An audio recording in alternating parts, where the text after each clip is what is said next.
Kaabang-abang po mga mangyayari sa impeachment trial mamaya, ihahayag na ng depensa at prosekusyon ng kanilang oral arguments para kumbinsihin ng mga senator judge. Alamin natin ang latest sa Senado. On call doon si Lay Alves. Lay? Ivan, kung hindi nga ngayong araw ay bukas na ibababa ng impeachment court ang hatol nito kay Chief Justice Renato Corona. Mamayang 2:00 ng hapon sisimula ng oral arguments ng magkabilang panig. Unang magpresenta ang prosekusyon na siyang naghabla sa Chief Justice. Susunod naman ang depensa. Maaaring 2 kinatawan mula sa magkabilang panig ang maglahad ng kanilang closing arguments. Itinakda ng impeachment rules na 1 oras lang ang ibibigay sa bawat panig. Susunod na, Ivan, sa oral arguments ang botohan ng mga senator judge pero hindi pa nga tiyak kung mangyayari na rin ba ang botohan ngayong araw. Sa botohan ay iisa-isahin ang 3 natirang articles of impeachment. Ito ay ang Article 2 patungkol sa non-declaration of SALN, Article 3 na patungkol naman sa judicial conduct ng Chief Justice at Article 7 na patungkol naman sa umunoy pagkiling ng punong maestrado kay dating Pangulong Arroyo.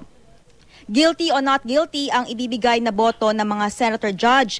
Alphabetical na tatawagin ang mga senator judge. Ang huling magibigay ng boto ay ang presiding officer na si Senate President Juan Ponce Enrile. Kung gusto ng senator judge ay maaari niyang ipaliwanag ang kanyang boto.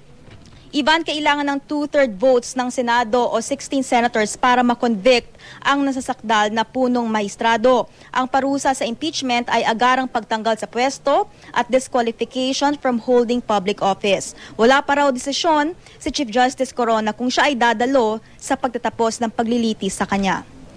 At yan ang pinakahuling ulat mula rito sa Senado, Ivan. Lay, nabanggit mo lang kanina kung hindi ngayon ay bukas. So naririyan yung posibilidad na ngayong araw mangyari ang oral arguments at magbotohan sa araw ding ito.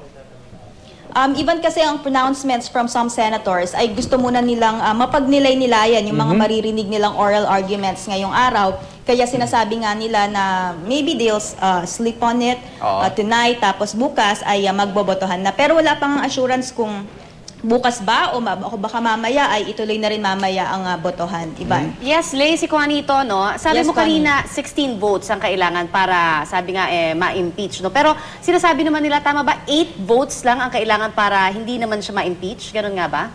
Ang malinaw, Connie, kapag hindi naabot yung 2/3 votes, which is 16 votes nga, acquitted siya. At gaya nga ng nabanggit ko kanina, iisa-isahin yung natirang 3 articles of impeachment. So kung halimbawa sa Article 2 ay na-convict na siya, hindi na hihingin pa o hindi na hihingin pa yung boto ng mga senator judge para dun sa 2. Pero kung sa Article 2 ay hindi siya na-convict, ay itutuloy pa rin yung botohan sa Article 7 at Article 3. Connie.